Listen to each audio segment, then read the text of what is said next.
Hello, I'm Tono Sablan. I'm 15 years old. I'm a student at Franklin Pierce High School in Tacoma, Washington in the United States.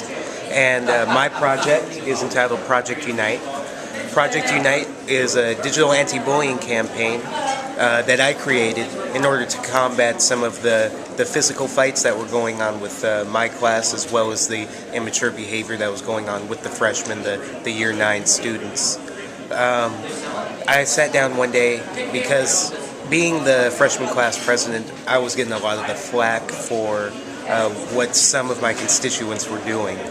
And understandable, I take responsibility for my students, my kids.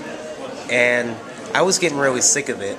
Not only was I getting sick of it, but the entire student body was getting sick of it as well, because the freshmen kind of determined some of the decisions that were made at the administrative level to separate, some of the kids that didn't get along with each other during lunches and whatnot. And, I just went home one day, I made a PowerPoint, I made an acronym. U.N.I.T.E.D stands for United Nationalities Initiating Togetherness Everywhere. And I put my visions, my goals, my dreams for this project into a PowerPoint that I gave in front of my 9th grade leadership class. My advisor, my partner, my teacher here, Mr. Colin Horak. And, excuse me. And as soon as I gave the PowerPoint presentation, students saw that, okay, here's somebody that has a solution to a problem that all of us are facing. And once they saw the situation, they were 100% on board. And it was after that where students, they started to get involved. They made PSAs. They wrote, directed, acted, produced these PSAs. They went around the entire school and took pictures with students representing the I love you sign. This is I love you, the International Sign Language sign. And that's kind of become our icon throughout this entire project. And we used a Microsoft technology called Photo Story, where you can put music behind a collage of pictures. And we used some really fun music. We played it in some of the assemblies. The students were dancing.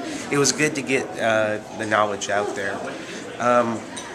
The final assembly was really the most meaningful, the one that created the most impact, because it's what we call a challenge day assembly. And in the challenge day assembly is where there are several different exercises. The main one being, if you really knew me.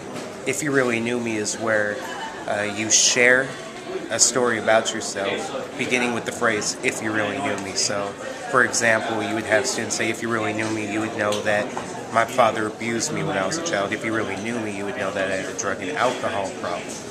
And students would share these with each other. And it just created a common ground, a base level for these students. So the bullies could sit down with those who they were bullying and become unified, become together, because they understand each other now. It's not just these perceived differences. It's the fact that the bullies are saying, I'm sorry for the way I acted. I shouldn't have acted out like that. And it's the people being bullied that see, okay, I understand why you did this, and I forgive you. And there is no more of that. There's no more bullying situation anymore, because once you have that common ground, it's abolished. And a product of this project has been, the students are well unified now. The freshmen, I've graduated, I'm the sophomore class president now. I graduated with my sophomore class. We're continuing the project, and now, it's not, I don't call them a class. I don't refer to them as the class of 2014. I refer to them as my family, because it was through this project that I got to learn and work and grow up with them. And when you understand the ground, the basis for this project, then you can really create that commonality among everybody.